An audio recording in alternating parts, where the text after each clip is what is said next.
Within the last few years, we've been getting declassified documents from the FBI and the CIA about alleged encounters with otherworldly flying objects and beings.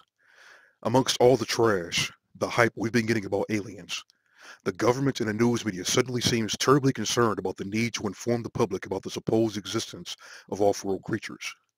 I never give any of it serious consideration because, unlike some other people out there who get awestruck every time one of these documents are published, I'm not inclined to believe whatever the government tells me just because it was a secret document. And the more I look at these documents and seeing how people react to them, the more suspicious I get of the motive for releasing them. A more recent document just absolutely takes the cake for me, as it only confirms my suspicions even more.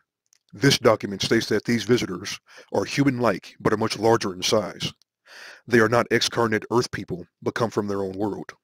They do not come from any planet, as we use the word, but from an etheric planet which interpenetrates with their own and is not perceptible to us. Now I don't have to read any further than this, because this statement is a shining example of the type of absolute crap that we can expect to hear as time goes along.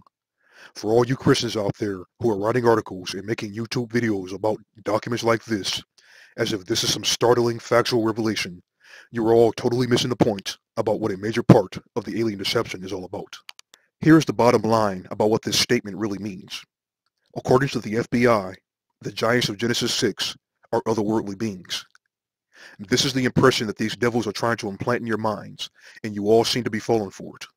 As far as any Christian with their head screwed on straight is concerned, the giants were not aliens. Yet everywhere I look, I see people who are presenting them as aliens. If you think that Satan's disciples is releasing these documents because they have our best interests at heart, because they want to tell us the truth, then you are fools. As I've stated before in my previous videos, should the world ever acknowledge the existence of the giants, if you think that you are going to get the truth about who they really were, then you are a fool. Regardless of where this document claims they originated, be it a planet in space or some other dimension or another universe, the fact is the foundational belief of the world, the Vatican included, is evolution. A materialistic worldview that thrives not because it has any scientific credibility to it, but because it undermines the biblical account of creation and for no other reason. For your information, the mere idea of another plane of existence is totally contrary to the theory of evolution, as the very idea that there are multiple universes out there that we cannot perceive is in fact a sub-theory of evolution.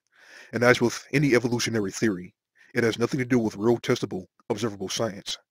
It is nothing more than another unsubstantiated sub-theory to explain away the origin of life without God, by trying to prove one unscientific theory with another unscientific theory. In the delusional minds of the heathen, the absence of evidence for evolution constitutes as evidence. So it would not matter what evidence is presented that truly discredits evolution. As is typical with these devils, they will either ignore the evidence or, if possible, they will twist the evidence to fit into their worldview. Because to the heathens, everything, even the giants of Genesis 6, is evolution. And this worldview will end up being Satan's foundation for the end times alien deception.